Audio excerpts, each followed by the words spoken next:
Nora leaves her daughter Cherry at the hotel and encounters her ex-fiancé's father, who insults her.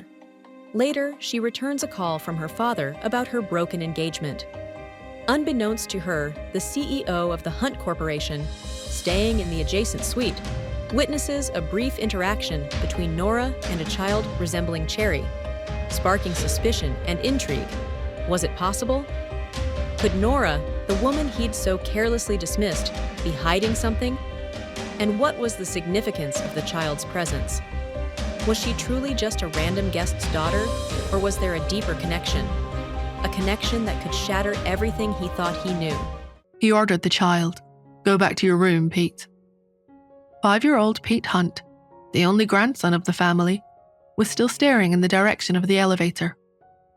The soft hug and the kiss on the forehead had made him blush uncontrollably. Pete's face scrunched up tightly. He had been brought up strictly ever since he was a baby.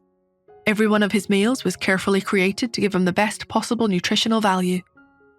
But a strong desire suddenly emerged in the boy, who had always been taught to exercise such strong self-control.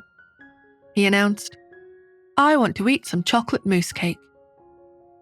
Justin Hunt was bemused by the child's response. He picked him up and carried him back into their suite in one arm.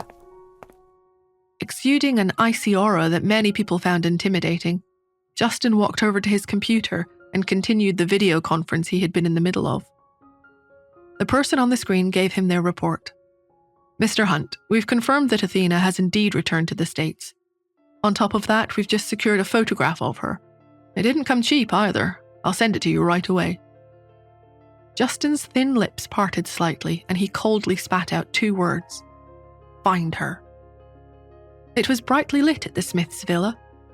Outside the door, Nora listened as the digital lock repeated its "input error" voice line, her lips curling up in a mocking smile. The password had been changed and no one had even bothered to tell her. She lowered her eyes emotionlessly, raised her cell phone and tapped it a few times. Then she pasted on the digital lock. A few seconds later, the door opened with a click. There was a lively atmosphere in the living room.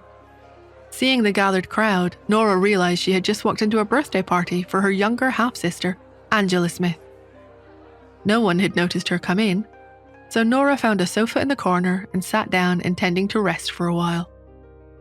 But soon she heard a low cry drift in from the deck outside. A few girls had surrounded another girl and were pushing her around. Angela, who was wearing a blue dress, twirled a glass of red wine in her fingers and sneered as she looked down at the girl who was being pushed to the ground. It was Nora's cousin, Lisa Black. Angela had never liked Lisa. She had always been on good terms with Nora, whom Angela despised. As Lisa stood there, one of the girls deplorably hurled, "Did you just say she actually has a nice face? There must be something wrong with your eyes. That ugly freak looks like a pig. Angela's toes are prettier than that fatty. Surely you can see how gross she is." Angela eventually seemed to decide to intervene. She took out a photo of Nora taken at a time when her weight had been especially high and played with it in her hands. "Hey, you're all being too nasty. Be nice to Lisa." Angela smiled. "Let's all just calm down and settle this with a fun little bet." Lisa's voice was weak in her throat as she said, "What kind of bet?" Angela pointed at the photo. "If you can prove that she would really be good-looking if she lost some of that weight, I'll eat this photo. If you can't do it, then you'll eat it. How does that sound? That's pretty fair, right?" The other girls laughed gleefully. "Yeah, right, she'll never lose all that weight. What will you do? What's she gonna do, get liposuction to prove she might be pretty under all of those rolls? You have absolutely no way of proving she'll look good after she slims down, so eat the photo, eat the photo." The circle of girls clapped and squealed. Angela held up the photo to Lisa's face with a mocking smile. "Are you going to eat it all yourself, or do you want us to help you with it?" Nora watched, a cold fury rising. Angela's cruelty, the targeted photo, it felt personal. She was about to intervene when a question stopped her. Who gave Angela that picture? This wasn't just bullying, it was a message. Nora's eyes narrowed.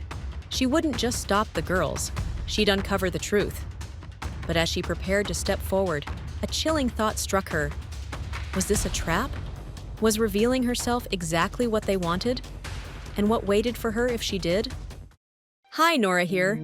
If you are wondering what happens next, then download the Pocket FM app and listen to the exciting episodes of Saving Nora Now with the link in the description.